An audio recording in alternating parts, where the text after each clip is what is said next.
Assalamualaikum. Kak Sheila adalah merupakan postnatal care specialist. Kak Sheila juga banyak membantu wanita-wanita yang dalam bidang postnatal care. So dalam Kak Sheila menjalankan perniagaan dalam postnatal care, banyak juga soalan-soalan yang Kak Sheila terima daripada customer-customer Kak Sheila mengenai tentang bila diorang boleh bersama dengan suami.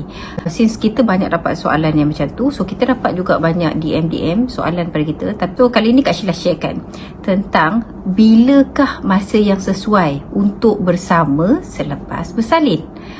So soalan ni sangat-sangat tricky. Okay, so bila tu? Okay, so selepas bersalin sebenarnya kita nak tahu juga seawal mana.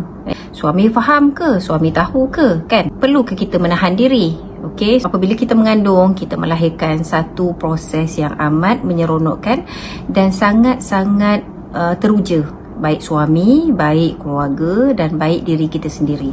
Okey, dalam isu ini banyak perkara yang kita sebenarnya perlu tahu, okey, bagi ibu-ibu yang baru selepas bersalin. So, isu perhubungan intim ni sebenarnya dia agak sensitif untuk dibincangkan. Ramai orang kalau nak cakap pasal ni dia macam sensitif sikit. Memang adat kita orang Melayu, kita perlu malu pada sesuatu perkara, tapi ada perkara-perkara yang kita perlu jawab dan ibu-ibu yang selepas bersalin dekat sana atau bakal ibu perlu tahu proses-proses ini.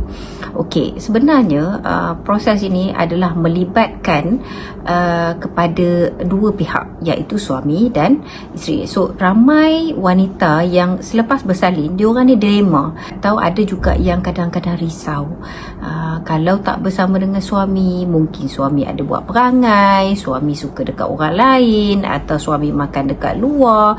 So banyak masalah-masalah kadang-kadang membuatkan mereka merasakan tak selamat. Kelahiran adalah perkara yang menyeronokkan, tapi dalam masa yang sama diorang rasa insecure dengan suami sendiri. So tak ramai suami yang macam tu, tak ramai suami yang cari yang lain atau cuba ada hubungan yang lain dan sebagainya. Tak ramai. Ada ramai lagi suami yang boleh faham.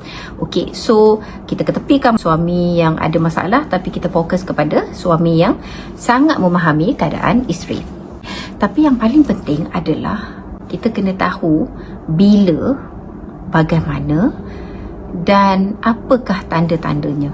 Okey, so kita perlu tahu bila, bagaimana dan waktu-waktu yang sesuai. So, biasanya selepas kelahiran ni memang satu proses yang amat menyeronokkan, satu proses yang semua orang bila dapat berita tu dia rasa macam oh bestnya kita ada keluarga baru, family semua ucapkan. Tapi realitinya adalah selepas bersalin tu kebanyakan ibu adalah penyesuaian kepada rutin kehidupan selepas dia melahirkan.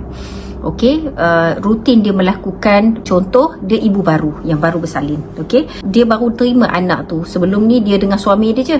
So rutin dia dah berubah. Perkara baru di dalam jadual kehidupan dia tu dah berubah. Okey, dan seterusnya adalah keutamaan apa yang kita nak beri dulu. Adakah diri kita atau anak kita atau suami kita. So keutamaan tu yang paling penting. Kita kena tengok keutamaan tu kepada siapa. So selepas bersalin proses-proses ni akan berlaku. So kurang tidur, of course dulu kita dengan suami sahaja. Lepas tu bila kita bersalin, kita memang dah mula rasa kurang tidur, anak bangun tengah malam, kita perlu tukarkan diapers, lampin, kita perlu check, kadang-kadang malam meragam nak susu, kita terpaksa bangun. So masalah kurang tidur ni memang satu perkara yang sering berlaku. Tak ada yang, kecuali dia ada helper, kecuali dia ada ahli keluarga yang membantu, yang tu insya-Allah tak ada masalah. Okey, lepas tu pula berlakunya keletihan. Apabila dia kurang tidur, dia terpaksa bangun pada waktu malam, dan waktu siang dia tak boleh dapat recover tidur yang cukup. So berlakulah badan yang amat letih. Okey, so bila badan dia letih, dia punya emosi pun tidak stable. Okey, apabila dah berlaku kesemua ni, tak kurang tidur, dah rasa keletihan, of course lah penjagaan badan dah mula terabai.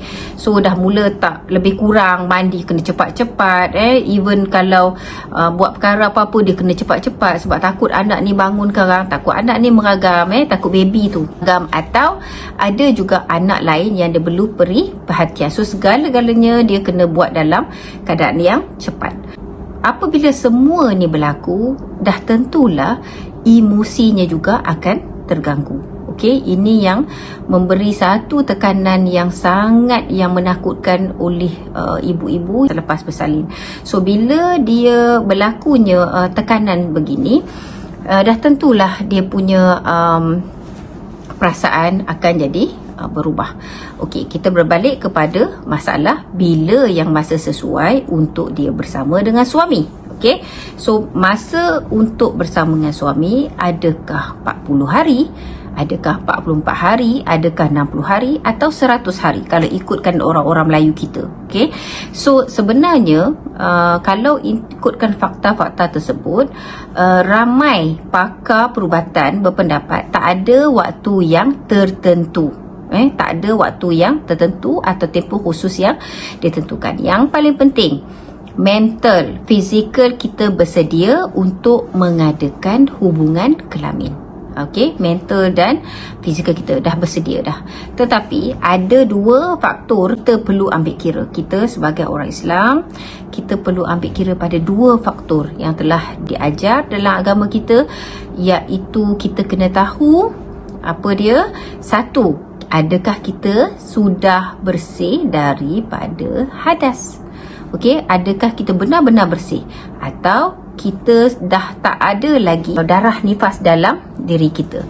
Apabila kita dah melalui proses bersalin, dah tentu darah nifas akan keluar daripada faraj. Okey, itu dipanggil darah nifas. So dalam Islam sebenarnya haram melakukan hubungan kelamin atau suami menggauli isteri semasa isteri dalam keadaan nifas. Okey, so ada beberapa perkara lagi yang orang darah nifas tak boleh lakukan.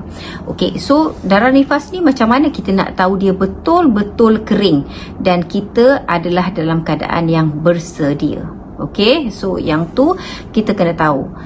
So kalau dalam Islam memang tak boleh melakukan hubungan kelamin dalam masa kita darah nifas. So secara saintifiknya dikira adalah 6 minggu. So kalau 6 minggu lebih kurang dalam 42 hari. Ada yang 40 hari, ada yang 42 hari, ada yang ambil 44 hari.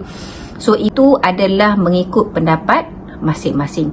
Tapi dalam Islam ada menentukan dua perkara untuk kita tahu darah nifas kita betul-betul dah habis atau belum. So satu adalah dalam tempoh tadi. Okey, dalam tempoh 40 atau 42 hari tadi, kita kena tengok balik adakah kita dalam keadaan darah. Okey, darah tu masih keluar tak?